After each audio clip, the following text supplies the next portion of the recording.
3.5 साल से जो आपको कॉल नहीं गई बाइडेन साहब की, तो वो एक वाज़ेह निशानी कि आप कितनी इंपॉर्टेंस है आपकी आपके रीजन में। आप मांगते फिर रहे हैं, दर बदर आप लोगों से खैरात मांगते फिर रहे हैं। आपकी वही एक आदत है कि गली में फकीर आए तो वो फिर उसी वही है आपकी इसी तरह की ट्रीटमेंट। अब उसके बाद ये था कि 3.5 साल जिस प्रेसिडेंट ने आपको कॉल नहीं की, वो आपको कितनी इंपॉर्टेंस दे रहा है जो आपकी रजीम चेंज करेगा। और दूसरी सबसे बड़ी बात यह, खान साहब ने एक भी ऐसा एक्शन नहीं उठाया जिसकी वजह से अमेरिका चाहे कि इनको निकाला जाए, सिवाय एक चीज पे कि ये रशिया के ऐसी टाइमिंग पे जब पूरी दुनिया थर्ड वर्ल्ड वॉर का इंतजार कर रही थी, ये वहां गए। लेकिन उसके साथ मेरा आर्गूमेंट ये है कि अगर फिर उन्होंने रजीम चेंज रशिया के गुस्से में कराते तो मोदी साहब की कराते, क्योंकि वो तो तेल ले रहे हैं रशिया से। और कल भी जो बाइडेन से मुलाकात उनकी हुई वर्चुअल। अगर अमेरिका इस तरह रजीम रशिया के गुस्से में कराता तो आपकी ना कराता, मोदी की कराता। आप तो वहां से जाके भी खैरात मांगते रहे और खैरात में गंदम लेकर आए वहां से। आपने सबसे पहले घबराना नहीं है, बाहसियत कौम हम इसका मुकाबला करेंगे। मुल्क आपकी प्राइड होती है, नेशनलिज्म पाकिस्तान में पहले ही बहुत कम है, लेकिन जो बचा कुचा है इसको वो भी इन्होंने तबाह कर दिया है कि सिर्फ हम गद्दार हैं, बाकी हम सिर्फ मोहब्बे वतन है, बाकी सारे गद्दार हैं। और उसके बाद इन्होंने तीसरा एलिमेंट जो सबसे ज्यादा खतरनाक है कि देखें पूरी दुनिया से हालत जंग में चले जाए। खुद मुख्तार कहते हैं जी, खुद मुख्तारी के लिए खान साहब ने अपनी हुकूमत भी छोड़ दी। एक तो दोनों लफ्ज गलत है।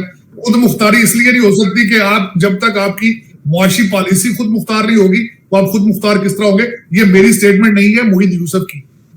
मोहित यूसुफ साहब ये कहते थे जब तक आपकी फाइनेंशियल पॉलिसी, आप जब तक पैरों पे खड़े नहीं होते, आपकी फॉरेन पॉलिसी हमेशा किसी ना किसी के इन्फ्लुएंस में होती है जो आपको पैसे दे रहा होता है। नंबर 1। दूसरा, खान साहब को ये नहीं पता था, और बल्कि इसके आखिरी दिनों में समझ आ गई थी शायद इनको बात की, क्योंकि भारत की फॉरेन पॉलिसी की तारीफ करते रहे। मैं उसी की तरफ आ रहा था सर, बिल्कुल आपने बात की। लेकिन एक और आपके प्रोग्राम में बताऊंगा कि वो क्यों करते रहे। वो सिर्फ और सिर्फ आपकी एस्टेब्लिशमेंट को उनके जख्मों पे नमक छिड़कने के लिए, प्रोवोक करने के लिए शायद कर रहे थे। लेटर वाली जो कहानी इन्होंने बनाई, वहां पे क्या असर आपको नजर आ रहा है? क्योंकि स्टेट डिपार्टमेंट के हमने 2-3 स्टेटमेंट्स ऑफिशियली उन्होंने रिलीज किए वीडियोस कि भाई हमारा कोई ताल्लुक नहीं है, आप जाने आपका काम जाने, हम कोई इंटरफेरेंस नहीं कर रहे। अगर चेंज हो रहा था आप उसको रिजीम चेंज का क्यों नाम दे रहे सर? तो ये वाला नैरेटिव बिल्ड करके इमरान खान को नुकसान हुआ हो ना हुआ हो, लेकिन सर पाकिस्तान को तो मेरे ख्याल में बेतहाशा नुकसान हुआ।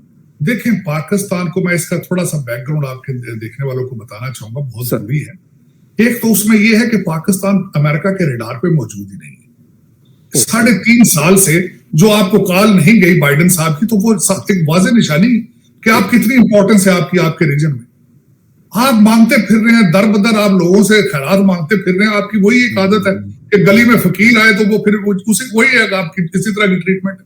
अब उसके बाद ये था कि 3.5 साल जिस प्रेसिडेंट ने आपको कॉल नहीं की, वो आपको कितनी इंपॉर्टेंस दे रहा है जो आपकी रजीम चेंज करेगा।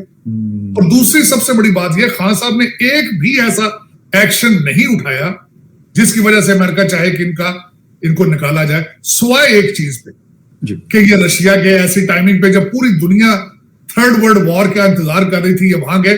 लेकिन उसके साथ मेरा आर्गूमेंट ये है कि अगर फिर उन्होंने रजीम चेंज रशिया के गुस्से में कराते तो मोदी साहब की कराते, क्योंकि वो तो तेल ले रहे हैं रशिया से। और कल भी जो बाइडेन से मुलाकात उनकी हुई वर्चुअल। अगर अमेरिका इस तरह रजीम रशिया के गुस्से में कराता तो आपकी ना कराता, मोदी की कराता।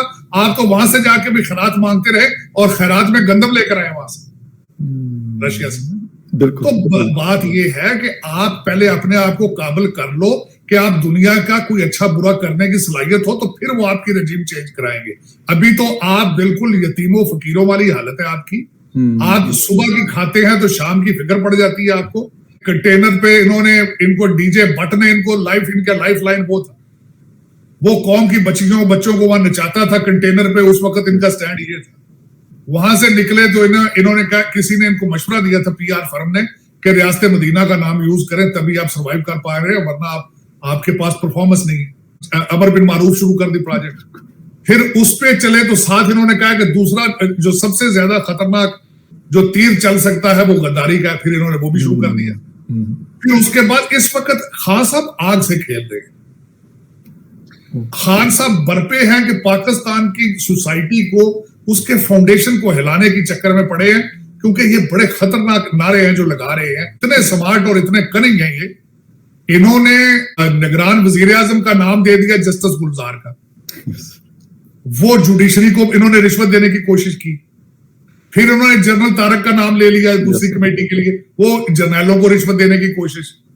फिर भारत की तारीफ किस लिए? पहले कभी नहीं करते थे, पहले कभी नहीं करते रहे। अब इन्होंने गालियां दे देते मोदी, नरेंद्र मोदी साहब को गालियां दे देते, फाशिस्ट और पता नहीं किस किस किस्म। तो अब उनकी तारीफें उनके पुल बांधते थे सिर्फ इसलिए कि वो चाहते थे कि फौज को प्रवोक किया जाए, उनके जख्मों पे नमक फेंके जाए। तो ना तो इनका बाइज्जत एग्जिट हुआ, ना पुरवकार था एग्जिट वहां से, बल्कि जो रूमर्स उड़े हैं, मैं तो समझता हूं बीबीसी को इन्होंने तो डिनाई किया, लेकिन उसमें मेरा सपोर्टिंग आर्गुमेंट ये है कि अगर इन्होंने वो एक्शन नहीं उठाया था तो फिर हाई कोर्ट में रिट किसने क्यों की भाई?